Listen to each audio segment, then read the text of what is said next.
दुनिया का सबसे बड़ा धार्मिक सम्मेलन महाकुंभ 2025 में प्रयागराज की पावन भूमि पर आयोजित होने जा रहा है। इस बार का महाकुंभ भव्य, दिव्य और विशाल होने वाला है। विष्णु पुराण के मुताबिक जब बृहस्पति मेष राशि में और सूर्य मकर राशि में होता है, तब कुंभ मेला प्रयागराज में आयोजित होता है। कुंभ मेला हिंदू धर्म का एक प्रमुख धार्मिक पर्व है, जो हर 12 साल में आयोजित किया जाता है। महाकुंभ 13 जनवरी 2025 से 26 फरवरी 2025 तक प्रयागराज में होगा। इस भव्य और दिव्य महाकुंभ में लगभग 40 करोड़ से ज्यादा श्रद्धालुओं के आने की संभावना है।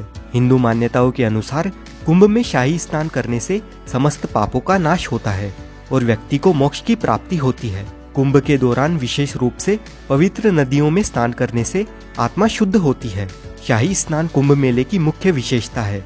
यह स्नान साधु संत, महात्मा, अन्य तीर्थ यात्रियों के लिए एक विशेष अवसर होता है। कुंभ मेले के शाही स्नान को पुण्य स्नान भी माना जाता है, क्योंकि इसे करने से व्यक्ति को पुण्य की प्राप्ति होती है। यह एक प्रकार का भक्ति और समर्पण है, जहाँ व्यक्ति अपने जीवन के सभी दुख और कठिनाइयों को भगवान के चरणों में समर्पित करता है और आशीर्वाद प्राप्त करने का प्रयास करता है। कुंभ मेले का शाही स्नान न केवल एक धार्मिक अनुष्ठान है, बल्कि यह भारतीय संस्कृति, परंपरा और आस्था का एक सुंदर उदाहरण है। प्रयागराज में लगने वाले महाकुंभ का महत्व सबसे ज्यादा इसीलिए है क्योंकि प्रयागराज सबसे प्राचीन शहरों में से एक है और यहाँ विशेष रूप से 3 नदियों का त्रिवेणी संगम है। माँ गंगा, यमुना और अदृश्य माँ सरस्वती के संगम यानी मिलन बिंदु को त्रिवेणी संगम के नाम से जाना जाता है और इसी पवित्र त्रिवेणी संगम पर स्थित होने की वजह से इस स्थान को प्रयागराज कहा जाता है। पौराणिक ग्रंथों के अनुसार प्रयागराज तीर्थराज है, यानी सभी तीर्थों का राजा। प्रयागराज में प्रतिवर्ष माघ मेला, हर 6 वर्ष में अर्ध कुंभ मेला और हर 12 साल में महाकुंभ का आयोजन होता है। तो दोस्तों, अगर आप भी 2025 के महाकुंभ में आना चाहते हैं तो आपको इस वीडियो में महाकुंभ के बारे में संपूर्ण जानकारी मिलेगी। जैसे आप प्रयागराज महाकुंभ 2025 में कैसे आ सकते हैं, महाकुंभ में रहने की और खाने पीने की क्या क्या सुविधा उपलब्ध रहेगी, एकदम सस्ते में आप कहां पर रुक सकते हैं और टेंट बुकिंग कैसे कर सकते हैं। साथ ही महाकुंभ के अलावा प्रयागराज में आप एक दिन में कहां पर घूम सकते हैं, शाही स्नान की तिथियां कौन सी है और महाकुंभ में घूमने का कितना खर्चा आएगा, ऐसी कंप्लीट इन्फॉर्मेशन आपको इस वीडियो में मिलेगी।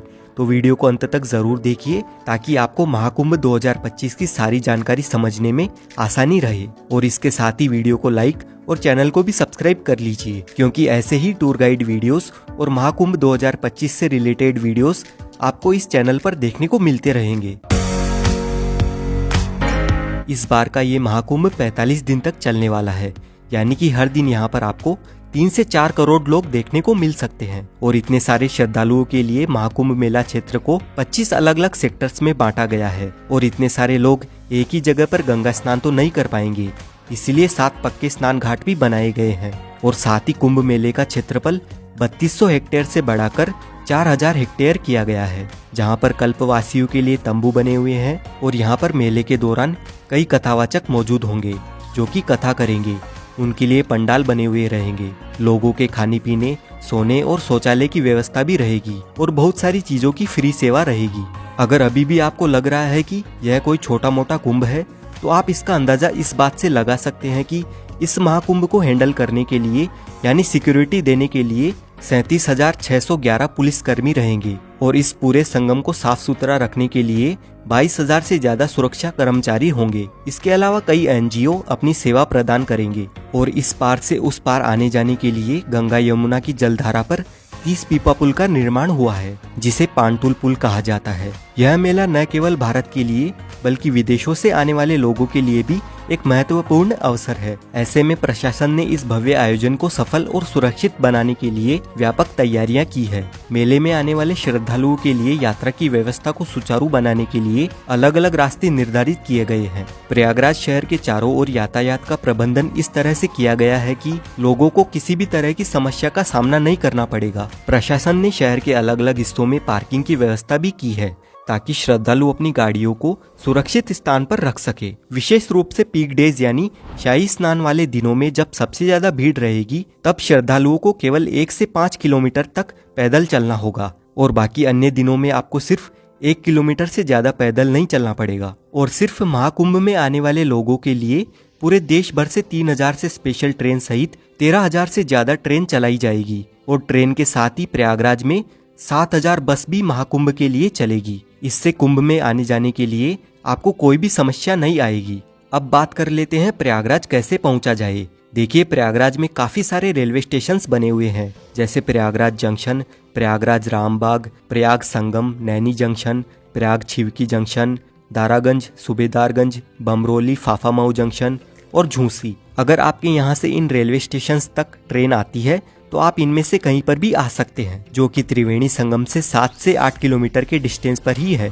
वैसे सबसे नज़दीकी रेलवे स्टेशन की अगर हम बात करें तो प्रयागराज जंक्शन, प्रयागराज छिवकी, प्रयागराज रामबाग और प्रयागराज संगम ये नज़दीकी रेलवे स्टेशन है। प्रयागराज के लिए इंडिया के सभी मुख्य रेलवे स्टेशनों से रेल कनेक्टिविटी इजीली अवेलेबल है, तो आप बाय ट्रेन यहाँ तक आसानी से पहुँच सकते हैं। रेलवे स्टेशन तक आने के बाद संगम तक पहुँचने के लिए आपको रेलवे स्टेशन के बाहर से ही 20 रुपए के चार्ज पर शेयरिंग ई रिक्शा मिल जाएगा। प्रयागराज पहुँचने के बाद सबसे ज़रूरी बात रहती है यहाँ पर रहने की क्या सुविधा है और टेंट बुकिंग कैसे करें।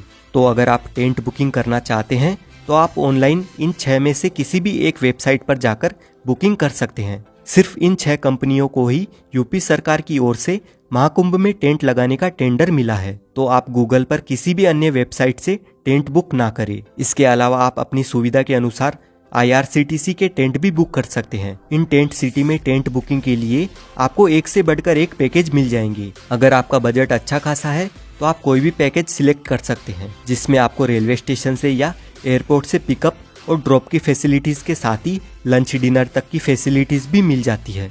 लेकिन इन टेंट के चार्जेस की शुरुआत एक दिन के लिए 10,000 रुपये से लेकर 80-90 हज़ार रुपये तक है, जिनमें सेमी डिलक्स, डिलक्स और लग्जरी डिलक्स कॉटेजेस शामिल है। और वहीं डॉर्मेट्री के लिए 1500 रुपये पर पर्सन के चार्जेस हैं, सिर्फ एक दिन के लिए। अधिक जानकारी के लिए आप कुंभ की इस ऑफिशियल वेबसाइट पर जाकर चेक कर लीजिए। वहीं अगर आप होटल में रुकने का प्लान बनाते हैं तो गूगल पर अलग अलग वेबसाइट है, जहां से आप ऑनलाइन होटल बुकिंग भी कर सकते हैं। अगर आपका बजट टेंट या महंगी होटल बुक करने का नहीं है तो प्रयागराज में काफ़ी सारी सस्ती और अच्छी धर्मशालाएं भी बनी हुई है। इनमें भी आप अपने रहने की सुविधा का बंदोबस्त कर सकते हैं और ये धर्मशालाएं संगम के नज़दीक में ही स्थित है, तो आपको और भी सुविधा मिल जाएगी। और अगर आपका बजट बिल्कुल भी नहीं है या आपको रूम अवेलेबल नहीं मिलता है तो आप बिल्कुल भी निराश ना रहे। यहाँ पर प्रशासन की ओर से महाकुंभ में अलग अलग जगहों पर रेन बसेरा शिविर की सुविधा भी उपलब्ध रहती है, जहाँ पर आप सिर्फ अपना आधार कार्ड दिखा करके बिल्कुल निःशुल्क फ्री में आराम से रह सकते हैं। और अगर आप मेला परिसर में टेंट में रहना चाहते हैं और कल्पवास करना चाहते हैं तो आप यहाँ डायरेक्ट पहुंचकर किसी पंडित से जिन्होंने यहाँ पर टेंट लगाया है उनसे बात कर सकते हैं, और जो भी वह अमाउंट मांगेंगे अगर आपके बजट में हो तो आप उस हिसाब से अपना बंदोबस्त कर सकते हैं। बस आप कोशिश करें कि संगम के आसपास ही टेंट बुकिंग करें या होटल बुकिंग करें। और अगर त्रिवेणी संगम के पास आपकी टेंट बुकिंग नहीं हो पाती है तो आप होटल सिर्फ रामबाग या रेलवे स्टेशन रोड पर ही लेना, क्योंकि जितनी भी टूरिस्ट प्लेसेस है वो सभी रामबाग से 2 से 4 किलोमीटर के डिस्टेंस पर ही स्थित है। और यहाँ पर आपको सिर्फ 1000 से 2000 रुपए तक बढ़िया होटल मिल जाएगा।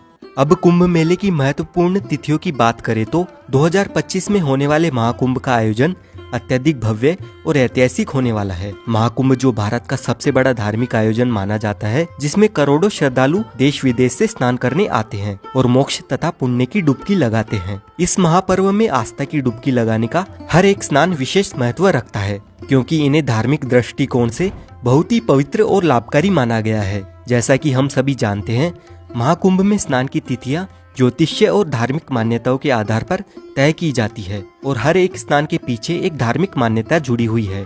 पौष पूर्णिमा 13 जनवरी 2025 को महाकुंभ का आगाज होगा। अगले दिन मकर संक्रांति 14 जनवरी 2025 को होने वाला यह स्नान महाकुंभ का पहला प्रमुख स्नान माना जाता है। इस दिन गंगा, यमुना और सरस्वती के संगम में स्नान करना अत्यधिक पुण्यकारी होगा। फिर मौनी अमावस्या यानी 29 जनवरी 2025 को महाकुंभ का सबसे महत्वपूर्ण स्नान है। इस दिन गंगा, यमुना और सरस्वती के संगम में स्नान करना अत्यधिक पुण्यकारी होगा, जब सबसे ज्यादा श्रद्धालु पवित्र संगम में डुबकी लगाते हैं और मौन रहकर इस दिन स्नान करने से कहते हैं कि मानसिक शांति और मोक्ष की प्राप्ति होती है। उसके बाद 3 फरवरी 2025 को होगा बसंत पंचमी का दिन, और इस दिन का स्नान खास तौर पर ज्ञान और बुद्धि की देवी माँ सरस्वती को समर्पित होता है।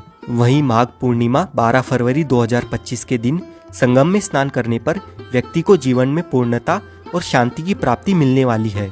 आखिर में महाशिवरात्रि का पर्व 26 फरवरी 2025 को होगा और ये दिन भगवान शिव की आराधना के लिए बहुत ही महत्वपूर्ण माना जाता है और इसी स्नान के साथ कुंभ का समापन भी हो जाएगा। एक बात का आप ध्यान रखिए कि जब भी जिस दिन शाही स्नान होता है उससे एक दिन पहले सारे प्राइवेट और पब्लिक व्हीकल की एंट्री बंद हो जाती है। तो अगर आप शाही स्नान के पर्व पर कुंभ में आना चाहते हैं तो ध्यान रखिएगा कि आपको एटलीस्ट किसी भी एक शाही स्नान के दिन से 2 दिन पहले पहुंचना होगा। सपोज अगर आप 14 जनवरी को स्नान करना चाहते हैं तो आप एटलीस्ट 12 जनवरी को मॉर्निंग में या आफ्टरनून तक यहाँ पर पहुँच जाए, ताकि आप अपने व्हीकल से या पब्लिक व्हीकल से महाकुंभ मेला परिसर तक पहुँच सके। अब आपको कुंभ की विशेष तिथियों और स्नान पर्व के बारे में तो पता चल गया, लेकिन ये कुंभ लगाया क्यों जाता है, इसके पीछे की कहानी क्या है, आइए जानते हैं।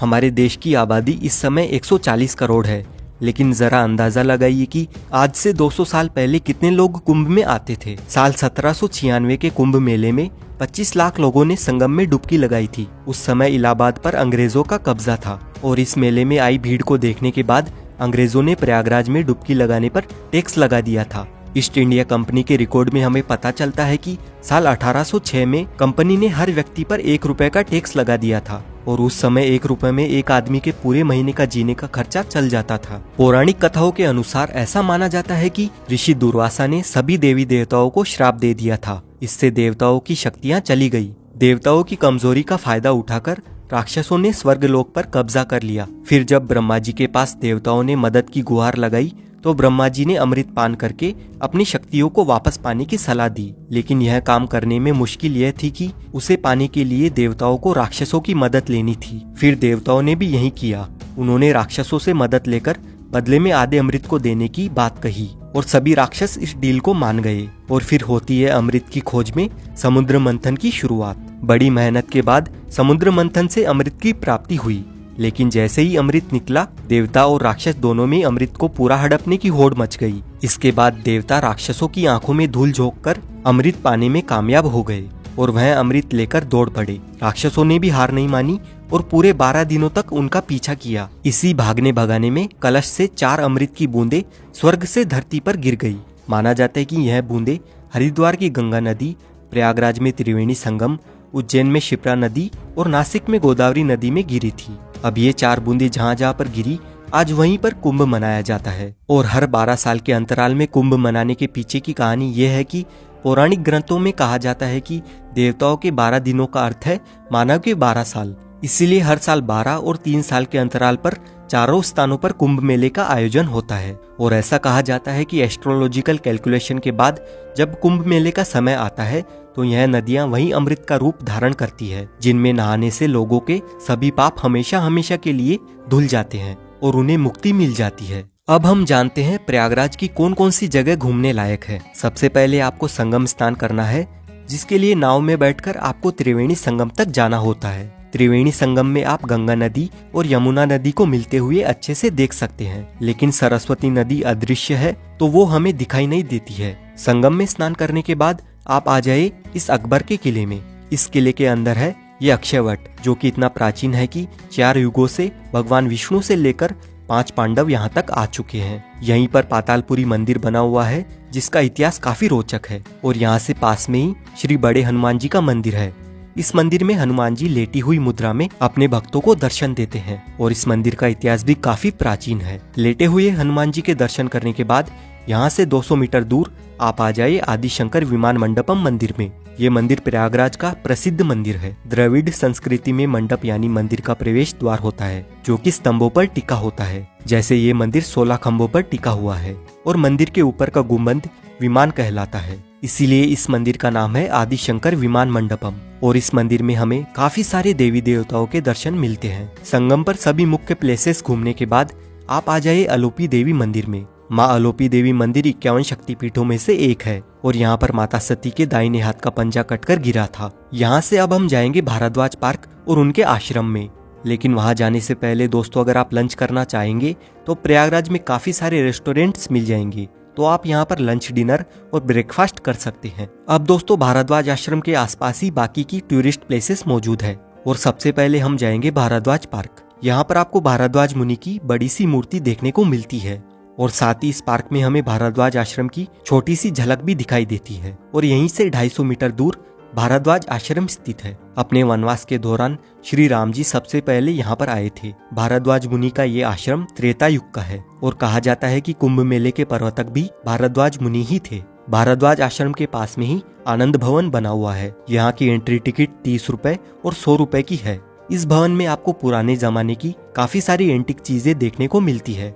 इस भवन में जवाहरलाल नेहरू, इंदिरा गांधी, महात्मा गांधी जी रहा करते थे, तो उनकी काफी सारी यादें यहाँ पर संजोकर रखी हुई है। आनंद भवन घूमने के बाद आप आ जाए चंद्रशेखर आजाद पार्क में। 17 फरवरी 1931 को अंग्रेजों ने चंद्रशेखर आजाद को इसी जगह पर चारों ओर से घेर लिया था। फिर चंद्रशेखर जी ने अपनी पिस्तौल में बची आखिरी गोली अपने आप को ही मार ली थी। चंद्रशेखर आजाद पार्क के सामने पंडित जी की चाट पर कुल्हड़ वाला दही बल्ला, कचौरी, समोसा काफी फेमस है, तो आप यहाँ पर नाश्ता पानी भी कर सकते हैं। उसके बाद आप आ जाए प्राचीन वेणी माधव मंदिर में। त्रिवेणी संगम की रक्षा करने के लिए भगवान विष्णु खुद यहाँ पर विराजमान हुए थे। अब हम आ गए हैं नागवासुकी मंदिर में। इस मंदिर का इतिहास भी काफी दिलचस्प है और ये मंदिर कुंभ मेले से जुड़ा हुआ है। यानी ये वही नागवासुकी जी का मंदिर है जो समुद्र मंथन के समय रस्सी की जगह पर खुद थे। आप महाकुंभ मेला घूमकर इन सभी जगहों पर भी एक दिन में घूम सकते हैं और प्रयागराज की सभी टूरिस्ट प्लेसेस देखने के लिए आप ये वाला वीडियो देख सकते हैं। और महाकुंभ से रिलेटेड आपका जो भी सवाल है